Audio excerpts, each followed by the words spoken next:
ഒരു പാത്രം എടുക്കുക, അതിലോട്ട് 1 കപ്പ് ഗോതമ്പ് പൊടി, അതായത് ചപ്പാത്തിക്ക് ഉണ്ടാക്കുന്ന പൊടി ഉണ്ടല്ലോ, അതാണ് ഇട്ട് കൊടുത്തിട്ടുള്ളത്. പിന്നെ നമുക്ക് ഇതിലോട്ട് ആവശ്യമുള്ളത് ഉപ്പാണ്. ഈ പൊടിക്കനുസരിച്ചിട്ടുള്ള ഉപ്പ് ചേർത്ത് കൊടുക്കുക. എന്നിട്ട് നമുക്ക് കുറച്ച് വെള്ളം ഒഴിച്ച് കൊടുത്തിട്ട് നല്ലൊരു ചപ്പാത്തിക്ക് മാവ് കുഴക്കുന്നില്ല അതുപോലെ ഒന്ന് കുഴച്ചെടുക്കുക. വേറെ ഒന്നും ആവശ്യമില്ല. ഇതിലിപ്പോൾ ഓയിലൊന്നും ഒഴിക്കുന്നില്ല. ഉപ്പും വെള്ളവും ആട്ടപ്പൊടിയും മാത്രമാണ്. ഇതൊന്ന് മിക്സ് ആക്കിയിട്ട് വരാം. അങ്ങനെ ഇപ്പോൾ ഞാൻ കുഴച്ചെടുത്ത് വന്നിട്ടുണ്ട്. നല്ല സോഫ്റ്റ് ആയിട്ട് തന്നെ കിട്ടിയിട്ടുണ്ട്. ഇനി നമുക്കത് അവിടെ ഇരിക്കട്ടെ. ഇനി ഞാനിപ്പോൾ ഇവിടെ ഒരു ഉരുളക്കിഴങ്ങ് പുഴുങ്ങി എടുത്തിട്ടുണ്ട്. ഒറ്റൊരെണ്ണമാണ് ഞാനിപ്പോൾ എടുത്തിട്ടുള്ളത്. ഇനി നമുക്കതിനൊന്ന് ഇത് വെച്ചിട്ട് ഒന്ന് ഗ്രേറ്റ് ചെയ്തെടുക്കണം. ഇപ്പോൾ നല്ല ചൂടുണ്ട്. ചൂട് പോയി കിട്ടിയിട്ട് വേണം ഇതൊന്ന് ഗ്രേറ്റ് ചെയ്തെടുക്കാനായിട്ട്. ഇതേപോലെ ഇങ്ങനെ ചെയ്തിട്ട് പെട്ടെന്ന് നമുക്ക് പൊടിയായിട്ട് കിട്ടുന്നതായിരിക്കും. ഞാനിപ്പോൾ ഉടച്ചെടുത്ത് വന്നിട്ടുണ്ട്. ഇനി നമുക്ക് ഇതിലോട്ട് ആവശ്യമുള്ളത് കുറച്ച് മല്ലിയില ഇതേപോലെ ഒന്ന് കട്ട് ചെയ്തിട്ട് ഇട്ട് കൊടുക്കാം. ഒരു 1/4 ടീസ്പൂണ് നല്ല ജീരകം, അതായത് ചെറിയ ജീരകം ഉണ്ടാകുന്നില്ലേ, അതിട്ട് കൊടുക്കുക. 1/4 ടീസ്പൂണ് കാശ്മീരി മുളക് പൊടി ചേർക്കുന്നുണ്ട്.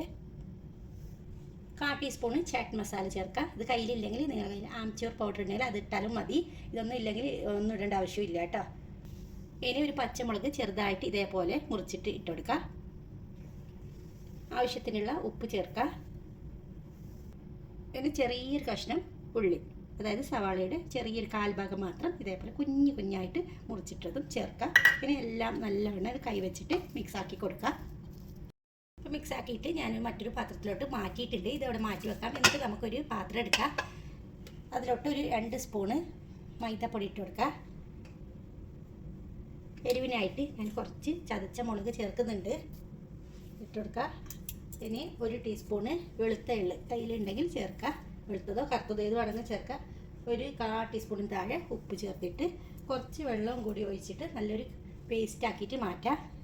എന്നാൽ അധികം വെള്ളം അധികം കട്ടി ലൂസാവാതെ വേണം കലക്കിയെടുക്കാനായിട്ട്.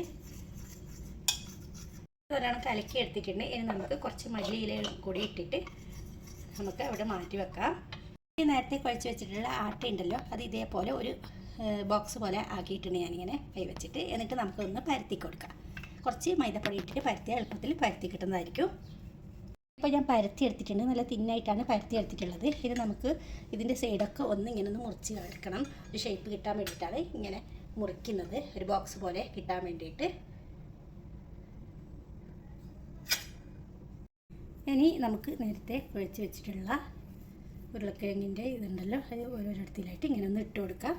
എന്നിട്ട് നല്ലവണ്ണം ഇതെല്ലാം സ്പാച്ചിൽ വെച്ചിട്ട് എല്ലായിടത്തും ഒന്ന് ആക്കി കൊടുക്കുക. സ്പൂൺ വെച്ചിട്ടാക്കി കൊടുത്താലും മതി. ഞാനിപ്പോൾ ഞാൻ എല്ലാവർക്കും ഇതേപോലെ പരത്തി കൊടുത്തിട്ടുണ്ട്. ഈ മുകളിലോട്ട് ഞാനിപ്പോൾ ഷേസ്വാൻ സോസാണ് തേക്കുന്നത്. നിങ്ങളെ കയ്യിൽ ഇതൊന്നും ഇല്ലെങ്കിൽ കെച്ചപ്പ് മാത്രം തേച്ച് കൊടുത്താലും മതി.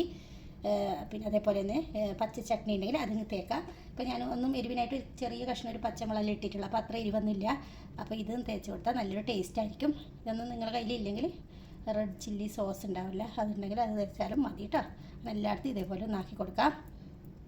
അപ്പോൾ അങ്ങനെ തേച്ച് കൊടുത്തിട്ടുണ്ട്. ഇനി നമുക്കൊന്ന് കട്ടാക്കണം. ഇതേപോലെ ഒന്ന് പിസ്സ കട്ടറോ കത്തിയോ വെച്ചിട്ട് നമുക്ക് ഇങ്ങനെ ഒന്ന് വരയിട്ട് കൊടുക്കാം.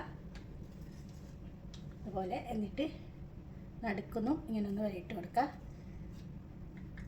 ഇനി ഇതിനെ ഓരോ കള്ളിയിലായിട്ട് ഞാനിപ്പോൾ കുറച്ച് ചീസ് ഇട്ട് കൊടുക്കുന്നുണ്ട്. നിങ്ങളുടെ കയ്യിൽ ഏത് ചീസാണ് ഉള്ളത് ഇട്ട് കൊടുക്കുക. ചീസ് ഇല്ലെങ്കിലൊന്നും പ്രശ്നമൊന്നുമില്ല, അങ്ങനെ തന്നെ എടുക്കാവുന്നതാണ്. ഇത് ചീസ് ഉണ്ടായതിൻ്റെ പേരിൽ ഇത് ചീസ് ഇട്ട് കൊടുക്കുന്നതേ ഉള്ളൂ. അങ്ങനെ എല്ലായിടത്തും ചീസ് ഇട്ടിട്ട് വരാം. ഇതേപോലെ ഒന്ന് മടക്കിയെടുക്കാം. ഇതിനെ നമുക്ക് ഇഷ്ടമുള്ള ഷേപ്പിലോട്ട് മടക്കിയെടുത്താൽ മതി. ഇപ്പം ഞാൻ ഇങ്ങനെയാണ് ചെയ്യുന്നുള്ളത്. എന്നിട്ട് 2 സൈഡും ഇങ്ങനെ ഒന്ന് പ്രസ് ചെയ്ത് കൊടുത്താൽ അതിൻ്റെ മസാലയൊന്നും പുറത്ത് പോകാതെ വിധത്തിൽ നമുക്ക് കിട്ടുന്നതായിരിക്കും. ഇങ്ങനെ ഒന്നും കൂടി കാണിച്ചു തരാം. ഇങ്ങനെ ഒന്ന് മടക്കുക. വീണ്ടും ഇതേപോലെ ഒന്ന് മടക്കിയെടുക്കാം.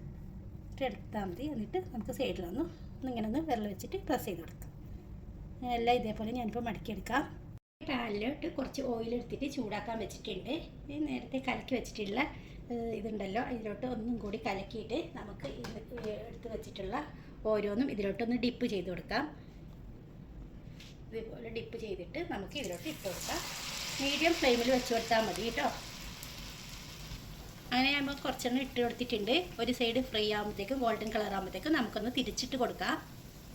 ഇപ്പോൾ തിരിച്ച് മറിച്ച് വിട്ടിട്ട് നല്ല ഗോൾഡൻ കളറാക്കി എടുത്തിട്ടുണ്ട്. ഇനി നമുക്ക് ഇതിൽ നിന്ന് ഓയിലിൽ നിന്ന് കോരി മാറ്റാം. ഇവിടെ ഒട്ടും തന്നെ എണ്ണയൊന്നും കുടിക്കുന്നില്ല ഇതിലോട്ട്.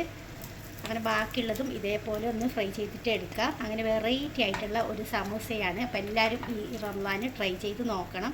തീർച്ചയായും ഇഷ്ടപ്പെടും. ചിക്കനോ മുട്ടയോ ഒന്നും ഇല്ലാതെയാണ് ഇപ്പോൾ തയ്യാറാക്കിയിട്ടുള്ളത്. ഒറ്റ ഒരു ഉരുളക്കിഴങ്ങും 1 കപ്പ് ആട്ടപ്പൊടി ഉണ്ടെങ്കിൽ വളരെ എളുപ്പത്തിൽ തയ്യാറാക്കാൻ പറ്റുന്ന വെറൈറ്റി ആയിട്ടുള്ള ഒരു സ്നാക്കും കൂടിയാണ്. അപ്പോൾ വീഡിയോ ഇഷ്ടമായാലും ഒന്ന് സബ്സ്ക്രൈബ് ചെയ്ത് സപ്പോർട്ട് ചെയ്യണേ.